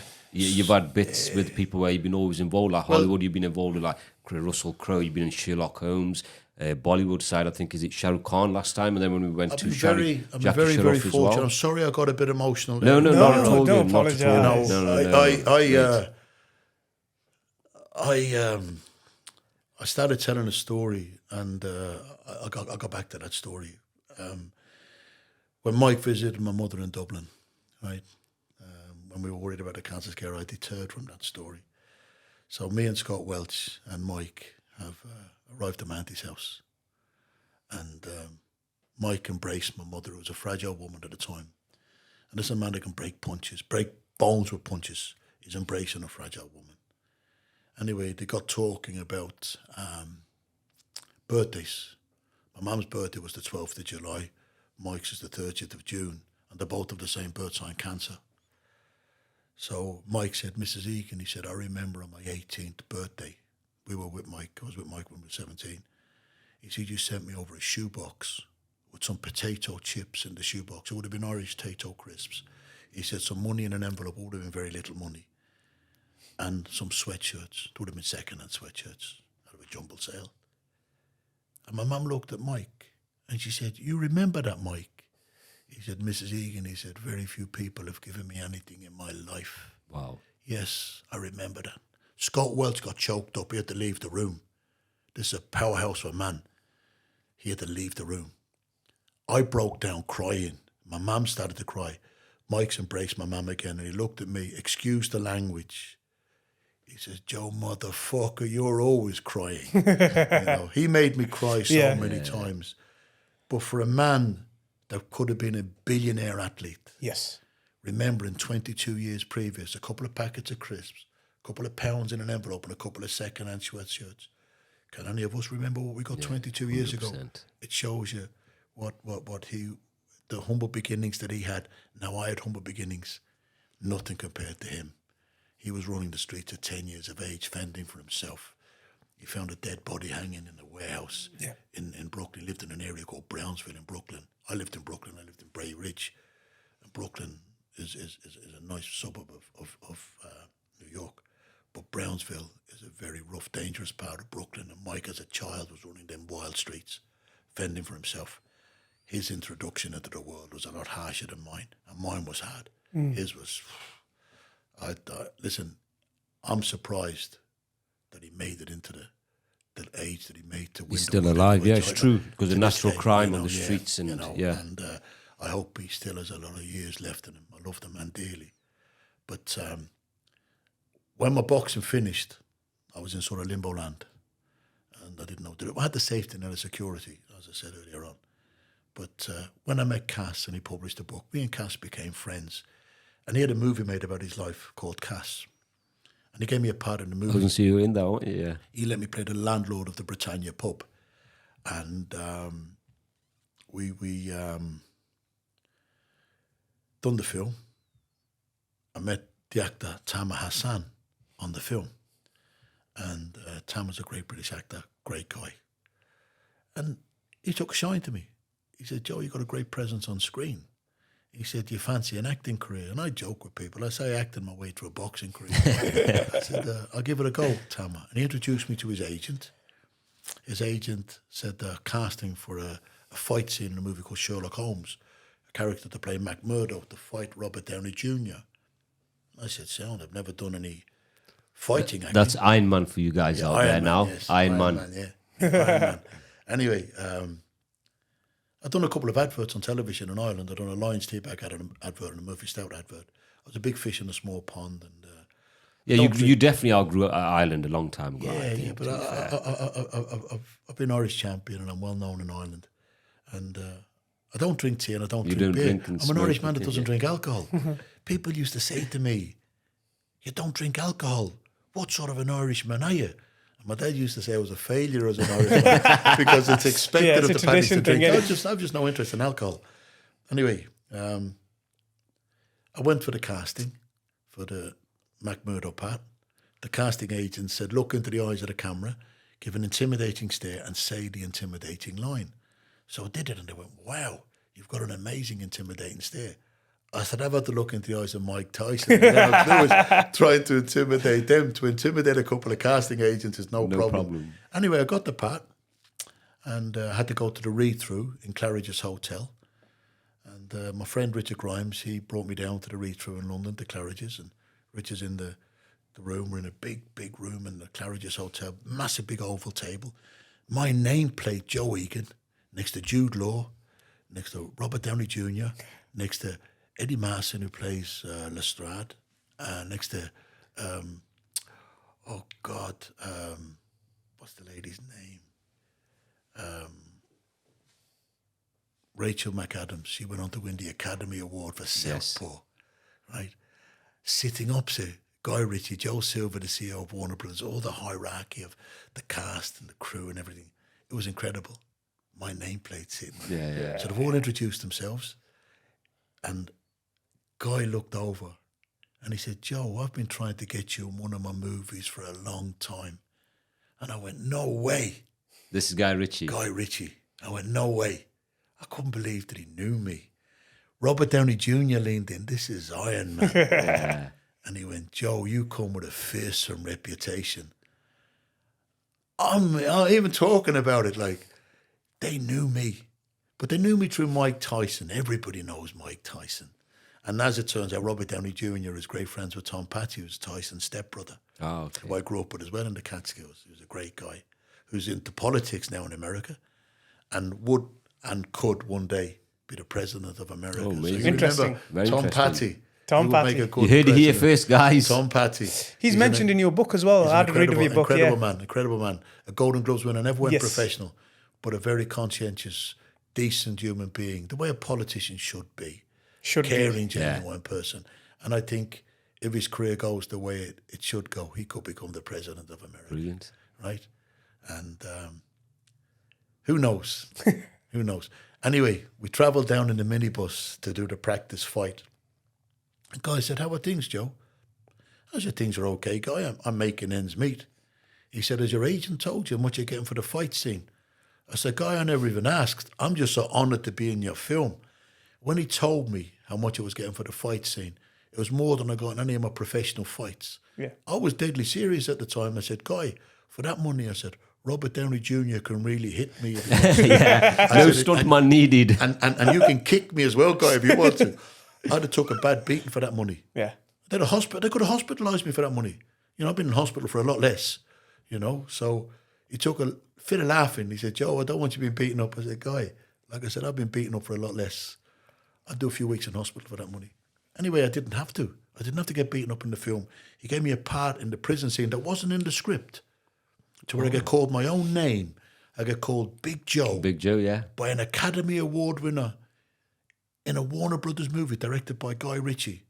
it made my mother so proud because my mum never wanted me to box. No mother wants to see her son being beaten up. She watched me in film getting beaten up and killed, but she knew it's not real. 2 films I get killed twice in. People say, how can you get killed twice? I get killed as a human being turned into a werewolf, then I get killed as a werewolf. I get killed as a human being turned into a vampire, then I get killed as a vampire. So 2 films I get killed twice in, but it's only in film. Yeah. And my mother was so proud. She gets to be seen beaten up and killed regular. But most recent film, I've done Prize Fighter with Russell Crowe. Yes. Another Academy Award winner from Gladiator. And he calls me Joe in the film. So I get called my own name by 2 Academy Award winners in 2 massive movies. It's made all the beatings that I've took worthwhile because my boxing made my dad proud and the acting made my mum proud, God rest them both, you know. But that's what we want to do. We want to do our parents proud. Yeah. Yes. You know, and Always. I like to think that I have, you know, and these parts in the films now are getting bigger and better because I'm getting more experience, you know. I get to play the tough guy or the gangster in films because I've had to live the life of a tough guy on the doors or in the boxing ring. I don't claim to be a tough guy. I don't claim to be a hard man. People say it. I claim to be a nice man. I pride myself on my manners, always have and always will. You know? I was going to say, I've always, whoever I've known who spoke about you or discussed yourself, it's always been gentlemen. There's not many around like that anymore. You know, very humble, very polite, very respectful. I've never heard anybody or seen anybody, even on videos or anything, anybody mention anything bad about it. They've always spoke very nicely, very, you know, very highly of Don't yourself. disrespect anybody. Even when I spoke to him, when I said to you that you were coming, and I was like, once you met him, you'll never forget him. Remember that. And I goes, the most humblest and nicest person you'll meet, and he'll probably That's a know lovely compliment. anybody and everybody in the world. I've been all over the world. I've met royalty. I've met presidents of America. And it's a privilege to be in these people's company, you know. But even that in itself, Joe, is a massive achievement because how many people can say they've walked amongst us, sat on the top table with all the greatest in boxing, been around in films. You know, I mean, Iron Man, he's Iron Man. You know, even him, he was a bit like, you've got a fearsome reputation, Joe. I've always prided myself on my manners, and it's carried me well. You know, even in the company of tough, hard, dangerous men. You know, guys that would beat me on the street easy. Men that would beat me in the boxing ring easy. I've sat in their company, and I'm able to call them my friends. You know, I don't growl at people. I'm not aggressive by nature. You know, if I have to fight, I'll give the best that I possibly can give, and that's all that can be asked of anybody is to try your best. You know, if your best isn't good enough, so be it. Yeah. And that's all I've ever done in my life is to try my best. Just believing in yourself, innit? Yeah, That's the biggest thing. You know, I've always tried my best. Anything I've ever done, I've always given it my best. Yeah. You know, the fights I lost, I got beaten by the better fighter. It wasn't for the lack of trying. You know, I just got beaten by the better fighter. I got beaten by many better fighters. You know, but as a man, I try to carry myself as a good man. You know, I pride myself on my manners, and I enjoy meeting people. I've always been a people's person. Well, when we met as well, we just seemed to click off, didn't we, from the day we met? And we've done several things in that. We worked together on places, we've done jobs, we met at dinners, and we've met up away from everything. Yeah, you're my friend, Nige. And the thing up. is, you're in the same industry as the work I've done for my work in life, security. And I've rung you for advice in the past when I've had jobs, you know, certain complex or complicated jobs, yeah. The thing is, at this moment and in you've time, always answered my phone, you've always been there and always got back to me straight away. Well, at this moment in time, you know, I'm an ambassador for a big pharmaceutical company called the Ambi Medical Group. And I work in a jeweller shop in Birmingham as an ambassador for them as well, and a bit of security for Lois Bullion, Britannia Jewellery, and the 2 bosses in there, Ali and Hassan. Hassan's wife is a chief of the Metropolitan Police, and Ali and Hassan are brothers, and they're great guys. And Ali's involved as well as Hassan in the boxing. And another man called John O'Connor with World Civils. John O'Connor and his business partner Phil Jones, they're down in Hull. I'm an ambassador for their company as well, and I help doing a bit of security as well. And I work alongside an ex-SAS sergeant, a man called Neil Bladen. And to work alongside a man of his character and calibre, because the SAS, they're the elite soldiers, Best of the best. recognized worldwide as the best soldiers. You know, the Gurkhas recognise them as the best soldiers. American Special Forces recognise them as the best soldiers. And so to be acclaimed by your peers as the best, you know, these other special forces worldwide recognise them as the best soldiers on the planet, the SAS, especially. I mean, I knew what you were doing currently with this other And job, then, but I didn't know if I could mention it or not. I get titled as an ambassador for the company. Right, but I know my role. Yeah, you know, Sandeep, who has the Ambi Medical Group, I'm an ambassador for his company. I travel with him and been all over Asia and Europe with him, and as an ambassador for his company. But I still perform my security roles. Yeah. You know, in his company. With Ali and Hassan, I'm an ambassador for Britannia Jewellery and Lois Bullion, but I still perform my security duties. And as Welsh Civils, I'm an ambassador for Welsh Civils, but I still perform my security duties. You know, so it's a good life I've got. yeah. You know, and even at 57 years of age, what I am now, 58 in November, I'm still working. I still enjoy what I do. My boxing's long over. The acting, I'm never going to be an Academy Award winner. I've worked with 4 Academy Award winners, which is a major But achievement. I think for you, Joe, if you don't mind me saying, you're not one of them who could stick at one thing. You like to be active and always socialise I like and being meeting busy. people. So I don't think even, you know, if you had the opportunity, I don't think you'd stick at acting. You'd want to be still in the security game because, like security, you've been in it since, what, 15? From that night at the nightclub when you bumped into your teachers. Fast forward now. So you've always seemed to have had your passion or your enjoyment for security and being connected in that respect. And then obviously you got your boxing and then... But you've always carried on doing something. You've had your finger in different The thing pies is, all the like I time. said earlier on in the interview, it's not physical work. And I'll tell you a story now. I remember when I was on the shovel. I was working on the shovel. And I'm digging on the shovel. And I'm digging on the shovel. And the boss came over to me. And he said to me, he said, Joe, put the shovel down. So I put the shovel down. He said, now, Joe, jump into the hole. So I jumped into the hole. He said, now, Joe, jump out of the hole. So I jumped out of the hole. He said, now, Joe, jump into the hole again. So I jumped into the hole. And he said, Joe, now jump out of the hole again. So I jumped out of the hole. I said, boss, what have you got me jumping in and out of the hole for? He said, Joe, you're taking more dirt out of the sole of your boots than you were on the shovel. So I wasn't much good at physical work. People look at the size of me and they think, that's a man for physical work. No, I'm not.